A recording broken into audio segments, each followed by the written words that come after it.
As we enter 2021, the only certainty in Hollywood these days is that studios are now willing, well, forced to, think outside the box.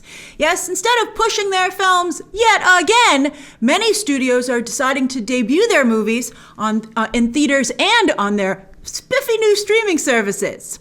But just like the Oscars will probably decree in the near future, a movie must have a theatrical component to still be considered a movie and to qualify for this top 10 list, and that's the top 10 most anticipated movies of 2021, which was very hard to make because 2021 is crowded.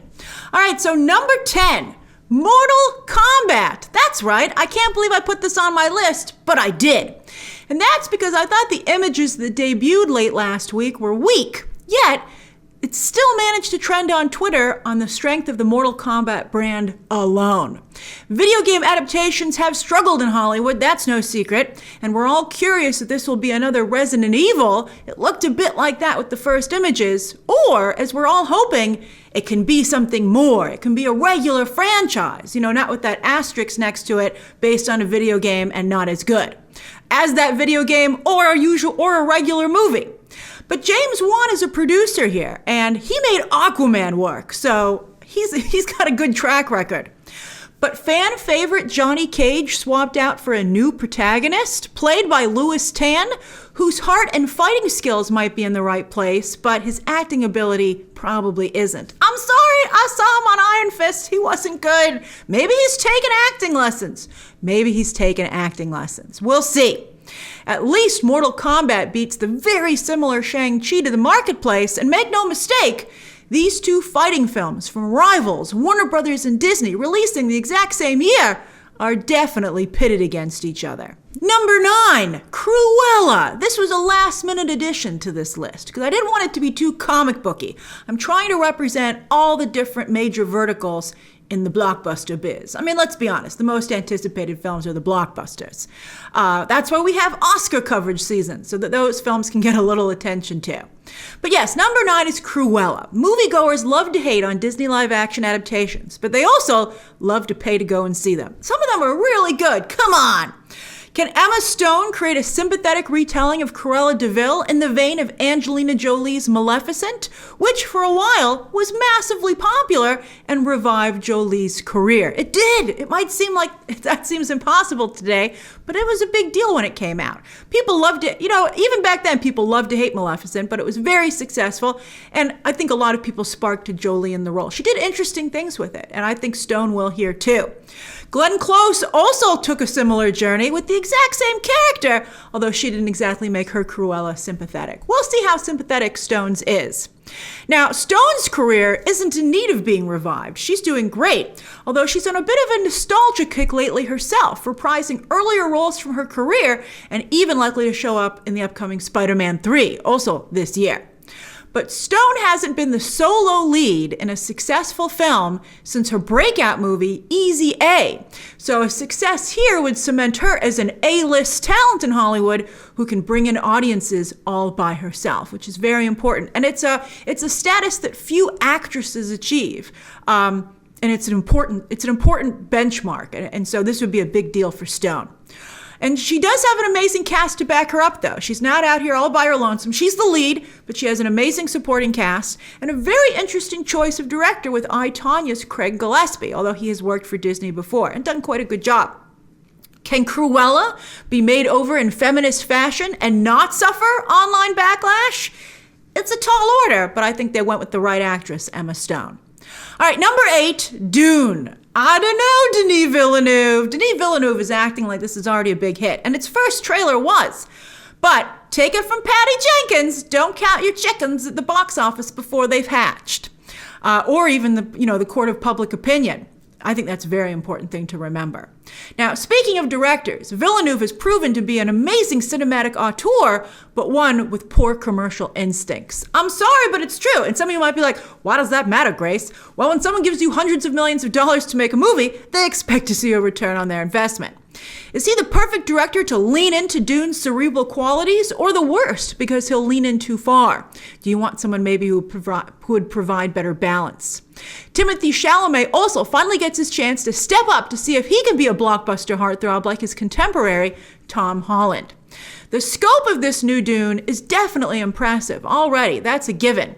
But can Villeneuve make this material accessible and appealing to mainstream audiences? I tried to watch the first movie, it got off to a good start, but then it was god-awful. So we'll see what happens here.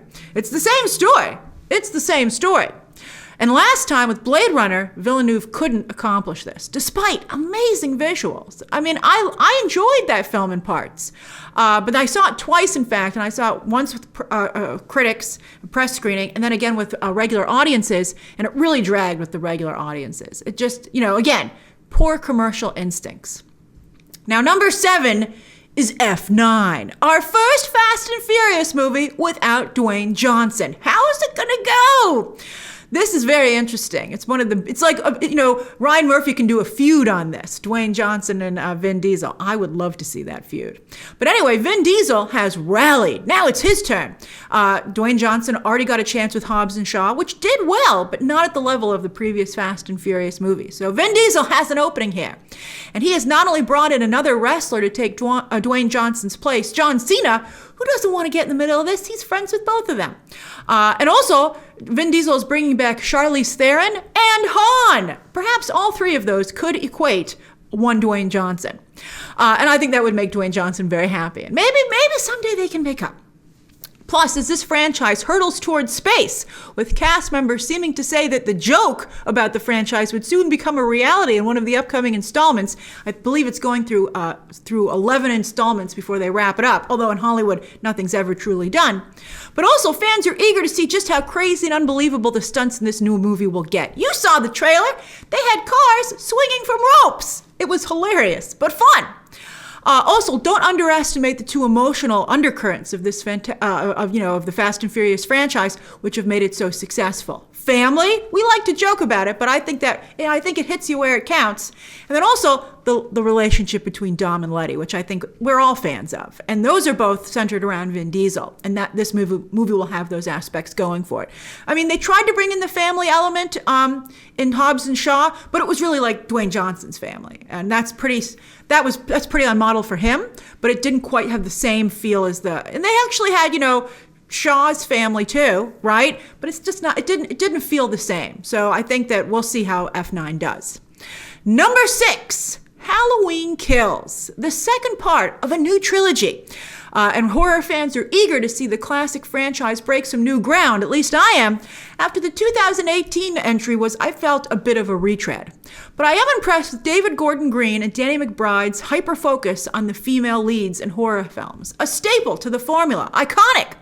And it will be interesting to see them really bring it to a head here with all 3 generations of Strode women finally fighting together. They were separated in the last film, but I'm excited to see what happens. I mean, the clip they released alone of the 3 of them in the back of that truck, I thought was very powerful. Plus, Real Housewife Kyle Richards, whoever was talking about loving to hate someone, Kyle Richards, who starred in the 1978 classic. She, of course, was a child actress. She returns, and she complained about her bangs that she had to have for the movie through the entire last season of Real Housewives. So let's see if they were a good idea. And then also, so that's peak stunt casting, but they're also bringing back Nancy Stevens and Charles Cyphers, who, as someone who watches Real Housewives, I find the Kyle Richards thing very funny, but I'll be curious if, fans of the classic Halloween movie really are excited about Nancy Stevens and Charles Cyphers. Number 5, Pixar's Luca. Now, Pixar has been working very hard lately to represent more cultures in their films, and the act itself is not only commendable, but I think it's wonderful that they've done such a good job in execution. And here with Luca, the animation studio not only spotlights the Mediterranean, so beautiful, but a multiracial friendship, spotlighting the melting pot that Europe has become, and has been for a while, but unfortunately, Europe has been reluctant to reflect that in their media and the way they put themselves forward. So I think that's great. Also, the style of animation here is a clever nod to Europe as well, particularly Aardman's famous work. Luca even looks like stop motion, which must really annoy Aardman and Leica, as their stop motion films were never able to find a large audience. Damn it! Now, speaking of borrowing, Lucas seems to also borrow heavily from Miyazaki's Ponyo, and we'll see if that is indeed the case and if Pixar gets away from it. To borrow so heavily from, I hope that they at least, tip their hats to Aardman and Miyazaki, since, they're taking from them so blatantly. Number 4, The Suicide Squad. Now, The Suicide Squad is not only about shortening your jail sentence, but I think on a deeper level, redemption. And there's a lot of that going on with this film behind the scenes. Can James Gunn show that his Twitter incident didn't slow him down, but only made him stronger? And can he find success outside of Marvel, which has been very hard for anyone to do who's part of the MCU? It's tough out there. Can Margot Robbie's Harley Quinn win back fans after Birds of Prey? Can Idris Elba finally get his big blockbuster break? Speaking of Hobbs and Shaw. I mean, Will Smith seriously undercut Elba here by saying, you know what, maybe he would come back someday as Deadshot, which required a last-minute change for who Elba was playing, which is basically Deadshot light. And Idris Elba just can't catch a break. It's ridiculous. He's such a fantastic actor and guy. All right, if you've ever seen an interview with Idris Elba, you can see how wonderful he is. Although Netflix is going to have Idris Elba in a big way this year, I couldn't conclude any of those films here because, they're not really theatrical releases because of Netflix's drama behind the scenes. But, Idris Elba's at least got that going for him. And this movie. And can John Cena prove that he's worthy of an entire spin-off show all for himself? Of all the characters in this movie to get a spin-off show, we're like, really? John Cena? And can he make that helmet work? Plus, Gunn has a very silly sense of humor, but Suicide Squad isn't really a silly property. Will this be too much like Guardians of the Galaxy? Guardians of the Galaxy wasn't a silly property either, but James Gunn's style is so unique. Will the ability to have an R rating here be enough to differentiate the two? Also, as of now, this is the only DC, major DC content that we're getting in 2021. So it's got a lot riding on it for that alone. Number 3, The Matrix 4. Speaking of redemption, do the Wachowskis, well, just Lana Wachowski actually, because her sister is not returning, do they still have it? I mean, they created the movie franchise. Well, actually, the first movie, The Matrix, redefined the blockbuster in Hollywood. Jaws created the blockbuster, and The Matrix redefined it. But while Spielberg went on to have an incredible career, the Wachowskis crashed and burned spectacularly. Also, I don't even think the last Matrix was that good. So I worry about them, Lana having such, I wonder how much creative control she has here. Did she learn from past mistakes or does she refuse to acknowledge them? We'll find out. But it's exciting in today's Hollywood to be bringing back the original cast and keeping them as the leads in a big action movie instead of having them take a backseat to the new generation. I'm looking at you, Star Wars. There are new cast members here, though, and Yahya Abdul-Mateen, though, will be replacing Lawrence Fishburne. This is the only kind of classic Hollywood move on display here. And we all love Yahya Abdul-Mateen II. He's incredible, but I think the loss of Fishburne will be a shadow that plagues this film. We'll see if it can escape it. He's not in the movie at all. I think, at least I would like to see him and Yahya Abdul-Mateen II share the role. Maybe they amended that. It's tough.